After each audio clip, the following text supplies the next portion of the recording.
और बड़ी खबर आपको बता दें, सीबीआई ने मनीष सिसोदिया को गिरफ्तार कर लिया है। ये बड़ी और अहम खबर इस वक्त की आपको बता रहे हैं। 8 घंटे तक पूछताछ की गई। सीबीआई के 3 अधिकारी पूछताछ कर रहे थे और 8 घंटे की पूछताछ के बाद सीबीआई ने मनीष सिसोदिया को गिरफ्तार कर लिया है। इस वक्त की बहुत बड़ी खबर आपको बता रहे हैं। मनीष सिसोदिया एक लंबी पूछताछ के बाद अब सीबीआई के हत्थे चढ़ गए हैं। सीबीआई ने उन्हें गिरफ्तार कर लिया है। सुबह से पूछताछ चल रही थी मनीष सिसोदिया से और दिल्ली शराब घोटाले मामले में यह पूछताछ की गई मनीष सिसोदिया से, जहां पर सीबीआई के 3 वरिष्ठ अधिकारी पूछताछ कर रहे थे। अनुज मिश्रा हमारे सहयोगी हमारे साथ जुड़ गए। अनुज, क्या खबर?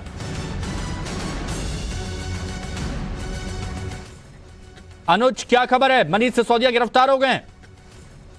जी बिल्कुल, मनीष सिसोदिया को सीबीआई ने गिरफ्तार कर लिया है। जाहिर तौर पर सुबह वो पूछताछ के लिए यहाँ पर आए थे और उसके बाद करीब 8 घंटे की पूछताछ के बाद आखिरकार मनीष सिसोदिया को गिरफ्तार कर लिया गया है। जाहिर तौर पर जिस चीज की आशंका जताई जा रही थी, क्योंकि इस पूरे मामले की अगर हम बात करें तो सीबीआई का साफ तौर पर ये कहना था कि उनको कई चीजों को लेकर मनीष सिसोदिया से पूछताछ करनी है, जिसमें से जो साउथ ग्रुप था जिसके द्वारा किकबैक के तौर पर 100 करोड़ रुपए दिए गए थे। इतना ही नहीं, उस ग्रुप के कुछ लोगों को गिरफ्तार किया गया था और उनके स्टेटमेंट जो है वो दर्ज किए गए थे। उस स्टेटमेंट के आधार पर मनीष सिसोदिया से पूछताछ की गई।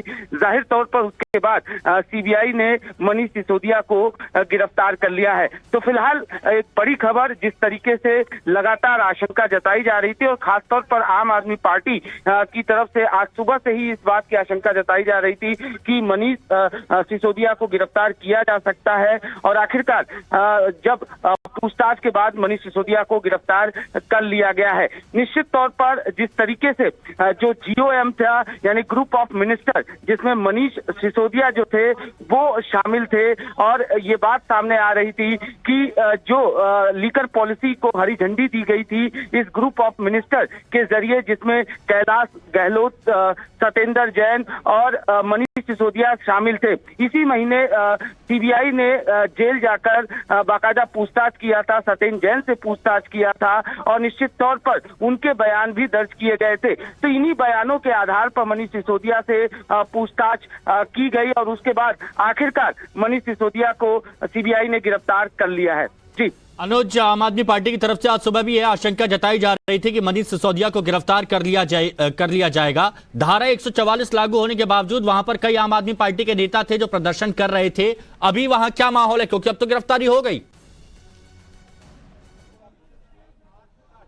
अनुज जी देखिए, फिलहाल अगर हम यहाँ की बात करें तो जाहिर तौर पर पूरे साउथ दिल्ली एरिया में धारा 144 इम्पोज किया गया था और सुबह से हैवी पुलिस फोर्स डिप्लॉय किया गया था। न सिर्फ दिल्ली पुलिस के जवान बल्कि पैरामिलिट्री फोर्स के जवानों की भी तैनाती की गई थी और इसी वजह से ये बात को सुनिश्चित किया जा रहा था पुलिस की तरफ से कि कोई प्रोटेस्टर जो है वो सीबीआई हेडक्वार्टर की तरफ ना आ सके। जाहिर तौर पर कुछ लोगों ने प्रोटेस्ट करने की कोशिश की, उन्हें डिटेन किया गया और यहाँ से ले जाया गया। तो सीबीआई हेडक्वार्टर के बाहर चूंकि हैवी पुलिस बल तैनात है, किसी भी समर्थक को आने की इजाजत नहीं है। सुबह के वक्त कुछ लोगों ने जरूर प्रोटेस्ट किया था, जिसके बाद निश्चित तौर पर उन्हें डिटेन किया गया और अभी फिलहाल जो है वो पुलिस की तैनाती जो है वो पूरे इलाके में है, किसी को यहाँ पर आने की इजाजत नहीं है। तो जाहिर तौर पर हालांकि आम आदमी पार्टी की तरफ से हमने देखा था कि किस तरीके से लगातार ये आशंका जताई जा रही थी। सुबह से ही जो मनीष सिसोदिया ने भी जब बयान अपना दिया था तो उस समय भी उन्होंने ये बात कही थी कि मुझे गिरफ्तार कर लिया जाएगा और अब जब पूछताछ के बाद सीबीआई ने इस पूरे मामले में मनीष सिसोदिया को गिरफ्तार कर लिया है। सुरक्षा के लिहाज से सारे इलाके में दिल्ली पुलिस के जवानों की मुस्तैदी की गई है ताकि किसी तरीके से कोई समर्थक जो है वो यहाँ पर ना आ सके। तो फिलहाल ये खबर तो बता रहे अनुज, ये खबर तो बता रहे, लेकिन हर एक एंगल से टाइम्स टाउन ऑफ भारत इस खबर को अपने दर्शकों तक पहुंचाएगा। पुलकित भी हमारे सहयोगी हमारे साथ जुड़ गए हैं। पुलकित नागर का भी रुख कर लेते हैं। पुलकित, क्या माहौल है? ये अनुज ने बता दिया, लेकिन किन ग्राउंड्स पर मनीष सिसोदिया की गिरफ्तारी हुई होगी? क्योंकि कुछ सवाल किए होंगे, 7-8 घंटे से पूछताछ जारी थी और उन सवालों के जवाब से संतुष्ट नहीं होंगे, तभी ये गिरफ्तारी हुई होगी। देखिए, दिनेश अरोड़ा जो सरकारी गवाह बने थे, उनसे बहुत सारी चीजें सीबीआई को मिली थी और उन्हीं को क्रॉस चेक करना था सीबीआई को। मनीष सिसोदिया पिछली बार जब एक हफ्ते पहले उन्होंने ये कहा था कि उन्हें दिल्ली का बजट बनाना है और उन्हें ये सूत्र बता रहे हैं कि उनकी गिरफ्तारी हो सकती है, इसलिए उन्होंने एक हफ्ते का वक्त मांगा था।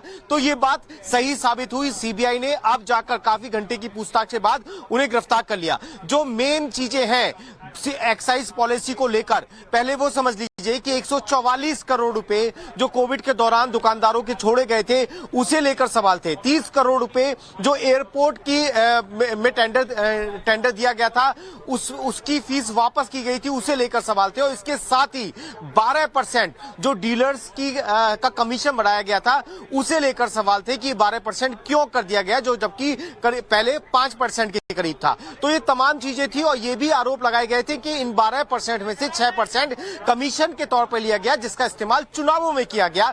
ये आरोप मनीष सिसोदिया के ऊपर लगाए गए थे। दिनेश अरोड़ा जो मेन व्यक्ति था और जिस तरीके से डीलिंग में उसकी बात सामने आई थी और उसका गवाह बनना कहीं ना कहीं मनीष सिसोदिया के लिए दिक्कत भरा साबित हुआ। और उसी के बाद में अभी थोड़े दिन पहले सचिवालय पर भी रेड की गई थी, जहां से उनके कंप्यूटर्स को सीज किया गया था। और ये तमाम चीजें कहीं ना कहीं सीबीआई के पास कुछ ऐसे सबूत पेश हुए और इसी के बाद अब जाकर आज कई घंटों की पूछताछ के बाद ये खबर अंदर से आ रही है कि मनीष सिसोदिया को गिरफ्तार कर लिया गया है। और ये ही पॉइंट्स हैं, जो 3 पॉइंट्स मैंने आपको बताए हैं, जो आगे जाकर उनके लिए मुश्किल भरे हो सकते हैं। जी।